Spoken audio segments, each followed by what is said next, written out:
Vous vous concentrez sur le bien devient si grand que vous ne verrez même plus le mal ou n'y ferez plus attention.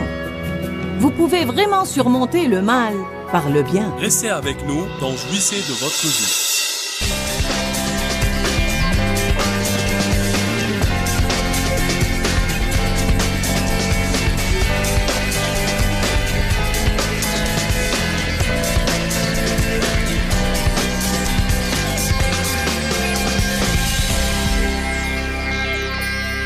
Nous pouvons avoir 50 occasions par semaine pour pardonner à quelqu'un. Amen.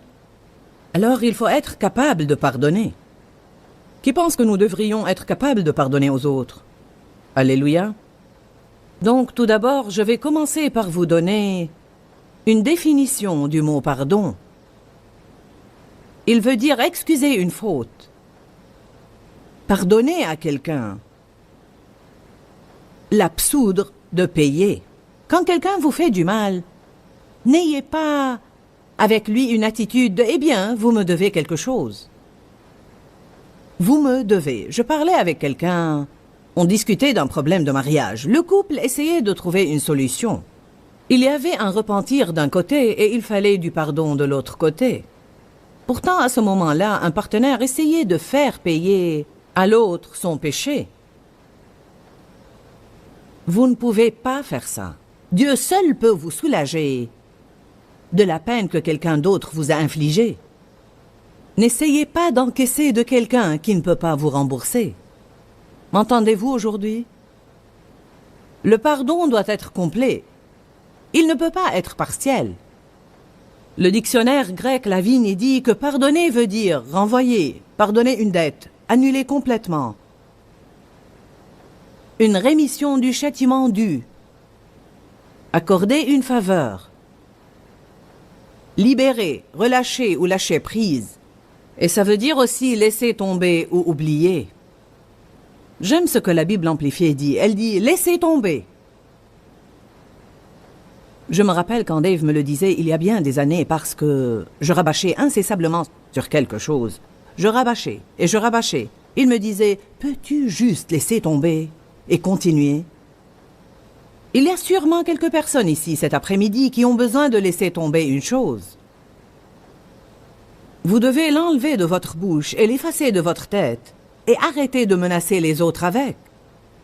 Vous devez prendre la décision d'arrêter d'y penser, de lâcher prise, de laisser tomber et de ne plus essayer de punir les autres. Parfois, nous essayons même de punir les autres en les excluant de nos vies. Nous sommes froids à leur égard. Si nous sommes obligés de traiter avec eux, du moins ça va être froid. La Bible nous met en garde contre une forteresse de charité froide. Satan veut construire une forteresse de charité froide. La Bible dit dans les derniers temps, c'est dans Matthieu 24, dans les derniers temps, la charité chez le grand nombre se refroidira. Nous devons faire attention à ça, très attention. Aussi dans Matthieu 12, 10, elle dit « Beaucoup de gens seront vexés dans les derniers temps ». Les gens sont susceptibles de nos jours, n'est-ce pas? Ils se mettent facilement en colère. C'est dû en partie au fait qu'ils sont stressés. La plupart des gens semblent être, vous savez, ils semblent être à bout de nerfs. Et si vous faites quelque chose, vous les poussez par-dessus bord. Nous devons donner aux autres plus de grâce et plus d'espace et leur permettre d'être ce qu'ils sont, c'est-à-dire des gens. Nous n'allons pas être parfaits. Nous devons avoir beaucoup de grâce pour avoir des relations les uns avec les autres. Vous devez chercher le bien dans les autres. Vous n'avez pas le droit de tout critiquer et de faire tout un plat chaque fois que vous trouvez une faute. Vous devez toujours chercher le bien dans les autres. La Bible dit « Vous surmontez le mal par le bien ». Romains 12, 21, nous surmontons le mal par le bien. Dieu m'a révélé il n'y a pas longtemps que si vous avez une relation avec quelqu'un qui a plusieurs défauts, que si en fait vous vous concentrez sur le bien devient si grand que vous ne verrez même plus le mal ou n'y ferez plus attention. Vous pouvez vraiment surmonter le mal par le bien. Certains de vous sont peut-être au bord du divorce ou sur le point de perdre une relation qui leur importe avec un fils ou un ami ou un collègue. Je vous dis aujourd'hui que si vous prenez la décision de laisser tomber certaines choses, si vous décidez que quelle que soit la chose que cette personne fait et qui vous irrite, ça pourrait être une chose que vous devez décider de vivre avec. Il est très possible que l'avantage que cette personne représente pour vous l'emporte sur l'irritation. Vous savez, vous allez avoir un peu des deux dans chaque relation. Dans chaque relation, vous allez avoir des choses qui sont à votre avantage et que vous aimez, et des choses que vous auriez préféré qu'elles n'existent point. Ça doit être la volonté de Dieu, car c'est le cas dans chaque relation, sans exception. Une personne, vous souhaitez qu'elle parle un peu plus, une autre, qu'elle parle un peu moins. Une personne, vous souhaitez qu'elle soit plus courageuse, une autre, vous savez, vous souhaitez qu'elle garde ses opinions pour elle. Il paraît que tout le monde a toujours trop d'une certaine chose ou pas assez d'une autre chose. Personnellement, je suis en train d'apprendre à apprécier le bien dans les autres, à voir les avantages qu'ils représentent, et non seulement les ennuis. En fait, donner veut dire faire cadeau de, transmettre une offre ou faire don de quelque chose. Je crois que lorsque vous pardonnez à quelqu'un, non seulement vous lui offrez un cadeau, mais vous vous offrez plutôt un plus grand cadeau. Il y a plusieurs raisons pour lesquelles nous devons pardonner aux autres. J'ai toute une série intitulée « Amertume, ressentiment et non-pardon » où je disserte sur toutes ces choses. Mais je veux juste vous donner la liste 7 raisons pour lesquelles vous devez pardonner. Premièrement, simplement parce que Dieu le dit. Nous devons le faire simplement parce que Dieu le dit et simplement pour lui obéir, car nous honorons Dieu par l'obéissance. Je ne pardonne pas aux autres parce que j'en ai toujours envie, car la plupart du temps, je n'en ai point envie. Mais je le fais parce que j'aime le Seigneur. La Bible dit « L'amour de Jésus-Christ nous presse ». En d'autres termes, nous disciplinons nos émotions par amour pour Jésus. Si vous ne pouvez pas pardonner à quelqu'un par amour pour lui, vous pouvez le faire par amour pour Jésus. Simplement parce qu'il vous le demande. Rappelons-nous lorsqu'il a dit « Père, pardonne-leur, car ils ne savent ce qu'ils font ». Et Étienne, quand il a été lapidé et qu'il a dit « Seigneur, pardonne-leur, car ils ne savent ce qu'ils font ».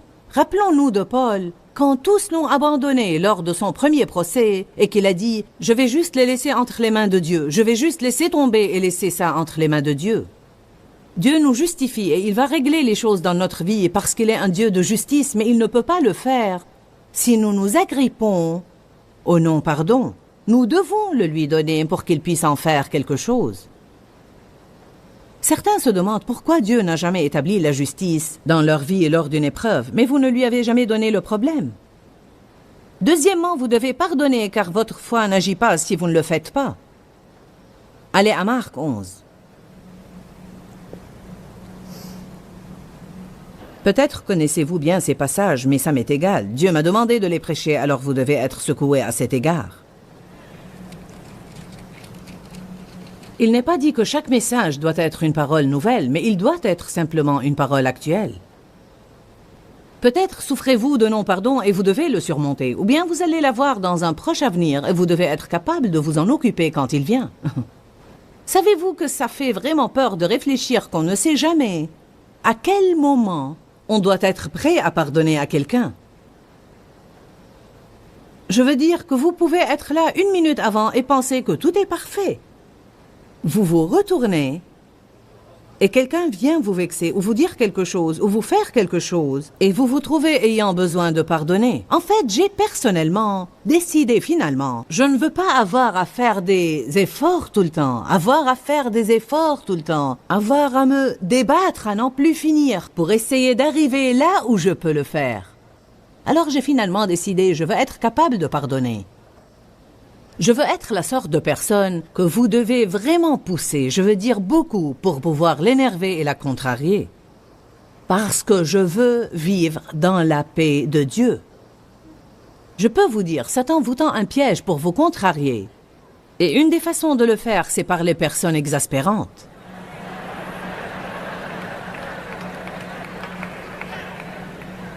Décidez de ne pas permettre aux autres de vous voler votre joie.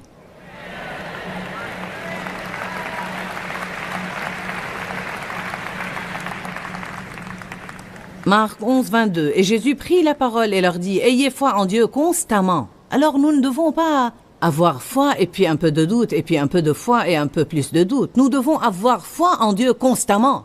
Nous devons apprendre à vivre de foi en foi. En vérité, je vous le dis, si quelqu'un dit à cette montagne, ôte-toi de là et jette-toi dans la mer, et s'il ne doute point en son cœur, mais croit que ce qu'il dit va arriver, il le verra s'accomplir. C'est une promesse redoutable. C'est pourquoi je vous dis, tout ce que vous demanderez en priant, croyez que vous l'avez reçu et vous le verrez s'accomplir. Verset 25, nous n'osons pas nous arrêter au verset 24. Vous ne devez pas vous arrêter là où vous voulez tout le temps. Vous devez vous assurer de lire les versets dans leur contexte pour bien comprendre tout ce que Dieu dit à ce sujet. En fait, la plupart des gens aiment sortir les versets 22, 23 et 24. Mais ces versets n'agissent pas dans notre vie à moins que nous vivions les versets 25 et 26. Et lorsque vous êtes debout faisant votre prière, si vous avez quelque chose contre quelqu'un, je pense que cela n'exclut rien. Si vous avez quelque chose contre quelqu'un, pardonnez-lui, laissez tomber, oubliez, lâchez prise, afin que votre Père qui est dans les cieux vous pardonne aussi vos défauts et vos faiblesses et les laisse tomber. Mais si vous ne pardonnez pas, votre Père céleste ne vous pardonnera pas non plus vos défauts et vos faiblesses. Quand il y a une chose quelconque qui me sépare de Dieu, alors ma foi ne va pas agir comme il faut parce que mon niveau de confiance n'est pas comme il faut. Alors il dit, votre foi ne va pas agir si vous avez des choses dans votre cœur qui bloquent votre relation avec moi. Si vous ne pardonnez pas aux autres, alors je ne peux pas vous pardonner. Vous savez, nous prions la prière du Seigneur. Notre Père qui est aux cieux, que ton nom soit sanctifié, que ton règne vienne, que ta volonté soit faite sur la terre comme au ciel. Donne-nous notre pain quotidien. Pardonne-nous nos offenses, comme nous pardonnons aussi à ceux qui nous ont offensés. Je me demande combien d'entre nous voudraient vraiment cela. Vous savez, nous devons penser à ce que nous disons dans la prière. On dit, Dieu, pardonne-moi de la façon avec laquelle je pardonne aux autres. Eh bien, êtes-vous en train de pardonner aux autres d'une façon tellement généreuse que vous espérez que Dieu agisse de même avec vous? C'est ça. C'est de cette façon qu'il agit avec nous. En fait, il dit là, je peux seulement vous pardonner dans la même mesure où vous pardonnez aux autres. Vous voyez, Dieu nous pardonne, tout d'abord et avant tout. Mais d'un autre côté, il s'attend à ce que nous donnions tout ce qu'il nous donne. Et quand on le fait, il nous donne davantage. Si vous donnez la miséricorde, vous recevrez la miséricorde. Dieu nous donne au départ la miséricorde. Il nous sauve par la grâce et la miséricorde. Il nous pardonne nos péchés et il veut que nous laissions cela affluer vers les autres à travers nous. Il nous aime et veut que nous recevions cet amour puis que nous aimions les autres. Il nous pardonne et il veut que nous recevions ce pardon, que nous nous pardonnions et que nous le laissions affluer vers les autres. Il nous donne la miséricorde et il veut que nous la recevions, que nous soyons miséricordieux envers nous-mêmes et la laissions affluer vers les autres à travers nous. Nous devenons un canal où ce flux passe tout le temps dans nos vies. Certains sont des tuyaux bouchés. Nous voulons vous déboucher aujourd'hui. Qui veut être débouché aujourd'hui? Parfois, je pense que les gens sentent... Ils sentent littéralement comme quelque chose m'entrave. Quelque chose bloque mon progrès. En fait, ils ne savent pas ce que c'est, parce que Satan nous dupe et nous trompe. Parfois, nous pensons que nous avons de bonnes raisons pour en vouloir aux personnes. Mais je ne peux trouver rien dans la Bible qui dise que nous avons le droit d'en vouloir à n'importe quelle personne, même quand elle nous fait du mal à plusieurs reprises. C'est la chose la plus difficile à traiter. Quand la même personne nous fait la même chose, encore et encore et encore et encore. Le pardon ne signifie pas toujours la restauration de la relation. L'enseignement sur le pardon gêne certains de vous car ils pensent « Je ne veux pas reprendre cette relation et laisser cette personne me maltraiter ». Servez-vous du bon sens. Personne ne vous demande de laisser quelqu'un vous tabasser 5 fois par jour. Mais vous ne devez pas le haïr. Rappelez-vous que ceux qui souffrent font souffrir les autres et que celui qui vous fait du mal souffre dans son intérieur et quelqu'un lui a fait du mal. Peut-être qu'ils ne sont pas dans un état qui vous incite à avoir une relation étroite avec eux, mais vous ne devez pas les haïr, parce que si vous le faites, vous allez vous tourmenter. Troisièmement, le non-pardon est comme une crasse ou une saleté spirituelle sur l'homme intérieur. C'est comme de la boue que je prends pour m'enduire le corps avec et m'en couvrir partout. Vous allez me regarder et dire « Joyce a besoin de se laver ». Pourquoi voudrait-elle aller partout avec cette saleté? Dieu regarde nos esprits comme ça. Chaque offense, chaque non-pardon est comme une grosse tache de boue sur notre homme intérieur. C'est comme de la crasse spirituelle. Nous devons nous laver dans l'eau de la parole. Dites les uns aux autres, ne jouez pas dans la saleté. Quatrièmement, le non-pardon cause la torture dans votre vie. Il cause la dépression, le manque de joie, la lourdeur. Vous n'êtes pas heureux, quelque chose ne va pas, car votre esprit est empoisonné. Allez, ne vous torturez plus. Pardonnez à quelqu'un. Pourquoi rester là à vous lamenter pendant que la personne qui vous a fait du mal s'amuse sans se soucier de votre chagrin? Cinquièmement, le non-pardon bloque votre relation personnelle avec Dieu. Il bloque votre capacité à venir et à jouir de sa présence. Votre vie de prière est entravée. Rendez-vous service et pardonnez. Sixièmement, vous ne pouvez pas aimer avec du non-pardon dans votre cœur. Nous devons marcher dans la charité. Amen. Il est si important de marcher dans la charité. Vous n'allez jamais avoir une guerre spirituelle efficace contre l'ennemi, à moins que vous n'ayez une marche dans la charité qui soit passionnée et ardente. La charité est l'arme la plus importante que vous ayez pour la guerre spirituelle. Parler les langues ne vous profitera pas si vous ne marchez pas dans la charité. Vous pouvez avoir toute la foi du monde. Si vous n'avez pas la charité, votre foi ne va pas agir, car la foi agit par la charité. La Bible dit, par-dessus ces choses, revêtez-vous de la charité. Ayez les uns pour les autres une ardente charité. Donc il est de la première importance de faire la plus grande attention à notre marche dans la charité. La charité est plus importante que votre prospérité et votre guérison. La charité est plus importante que votre promotion et votre succès. Jésus nous a demandé de nous concentrer sur la charité. Si nous pensons aux choses importantes d'abord, cherchez premièrement le royaume et toutes ces choses vous seront données par-dessus.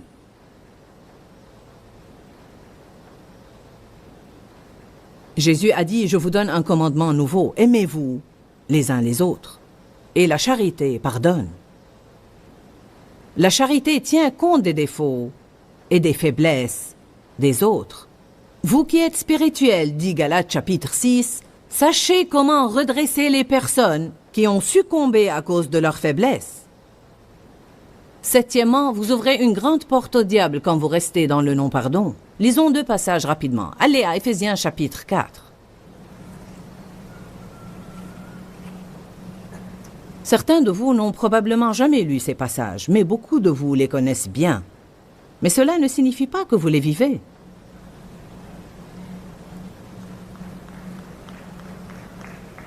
Il est possible que vous soyez venu à l'église aujourd'hui avec quelqu'un avec qui vous êtes fâché.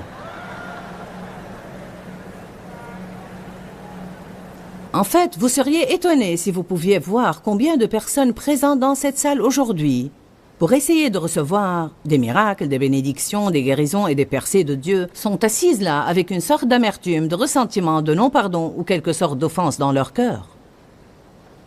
Vous seriez vraiment étonné. Mais ça va changer avant que vous ne quittiez aujourd'hui. Éphésiens 4, 26 dit, « Si vous vous mettez en colère, ne péchez point. » Donc, peut-être allez-vous penser, comment pourrais-je me mettre en colère et ne point pécher? La colère n'est pas un péché par elle-même. L'émotion de la colère nous fait savoir que nous avons été maltraités, à moins qu'elle ne soit déséquilibrée. Certains se mettent en colère pour des riens. Ce n'est pas nécessairement faux de se mettre en colère, mais c'est faux de rester en colère. La Bible dit, vous devez y mettre une fin, vous devez résoudre le problème et ne pas rester furieux. Je veux vous dire une chose, vous pouvez être fâché contre les autres et ne pas savoir que vous l'êtes. C'est pourquoi vous devez apprendre à examiner vos sentiments quand certaines personnes sont à proximité et comment vous les traitez et comment vous parlez d'eux quand les autres les mentionnent. Car si quelqu'un mentionne telle sœur devant vous et dit « Savez-vous que telle sœur a eu, vous savez, une promotion au travail? N'est-ce pas formidable ?» Vous trouvez cette chose aigre à l'intérieur de vous et vous dites « Si vous saviez ce que je sais, vous ne penseriez pas que c'est aussi formidable. »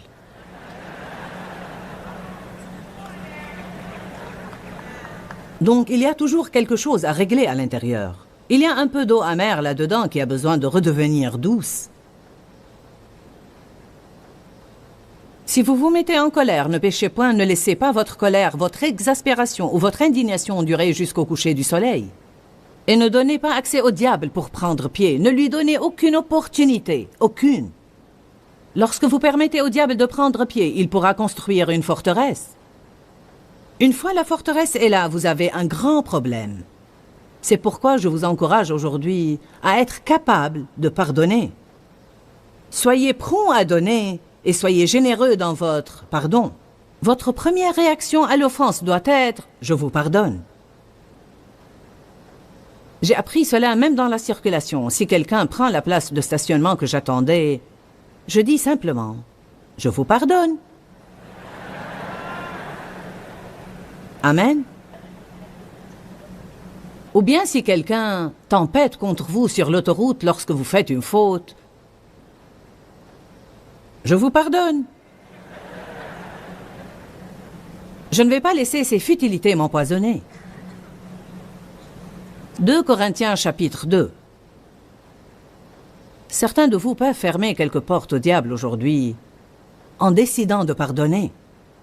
Vous pouvez fermer la porte.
À quelques tourments dans votre vie en décidant de pardonner.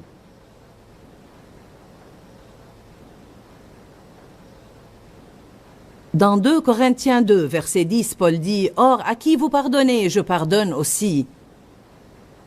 Et ce que j'ai pardonné, si j'ai pardonné quelque chose, c'est à cause de vous, en présence de Jésus-Christ. » Verset 11. « Et je l'ai fait afin de ne pas laisser à Satan l'avantage sur nous, car nous n'ignorons pas ses desseins. » Que signifie ça? Il dit « Je sais comment Satan agit. » Nous n'avons pas à lutter contre la chair et le sang. Satan agit à travers les autres. Sa cible principale va à travers les autres. Il attaque votre esprit, c'est le champ de bataille, et il agit à travers les autres. Paul a dit, nous n'ignorons pas les desseins de Satan, alors nous n'allons pas le laisser les accomplir. Nous allons agir non pas comme il veut que nous agissions, mais nous allons réagir avec la puissance du Saint-Esprit, avec le pardon, la miséricorde, et nous allons laisser tomber. En fait, je ne sais même pas vraiment comment vous dire combien ce sujet de pardonner et d'oublier est important.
Je veux dire que beaucoup de gens se gâchent la vie parce qu'ils gardent une amertume et un ressentiment envers quelqu'un ou qu'ils ont des offenses accumulées dans leur cœur. Je veux vraiment vous dire que pardonner aux autres ainsi que vous pardonnez vous-même est la clé d'une vie plus heureuse et plus agréable. Vous allez être malheureux si vous ne pardonnez pas. Le non-pardon est vraiment comme de la crasse spirituelle sur notre esprit qui amène la torture de notre propre vie. En plus, le non-pardon ouvre la porte au diable. De nombreuses fois, nous faisons entrer l'ennemi dans notre vie à travers le non-pardon. Quelles sont les raisons pour lesquelles nous devons pardonner? Simplement parce que Dieu le dit. Votre foi n'agira pas si vous ne pardonnez pas. Le non-pardon est comme une crasse ou une saleté spirituelle sur notre homme intérieur. Le non-pardon cause une torture dans votre vie. Vous ne pouvez pas aimer avec un non-pardon dans votre cœur. Et notre marche dans la charité est si importante. Le non-pardon bloque votre relation personnelle avec Dieu. Je crois qu'il est très difficile de jouir de la présence de Dieu si votre vie est pleine de non-pardon. Vous ouvrez la porte au diable quand vous restez dans le non-pardon. Je veux vraiment vous encourager à étudier la parole à cet égard et faire tout ce que vous pouvez pour ne pas permettre à cette amertume et à ce non-pardon de rester dans votre vie. Rappelez-vous que nous vous aimons et que nous nous soucions de votre bien-être. Et je crois que Jésus est mort pour que vous jouissiez de chaque jour de votre vie. Et je veux que vous preniez la décision de ne plus laisser Satan vous voler votre joie. Que Dieu vous bénisse. Pourquoi, Seigneur, pourquoi? Dans ce livret, Joyce Meyer nous enseigne à travers la parole comment être délivré de la confusion. Pour obtenir ce livret gratuitement, écrivez-nous à Joyce Meyer, boîte postale 40095-6300, Larnaca, Chypre. Ou bien visitez notre site web www.joycemeyer.org/fr.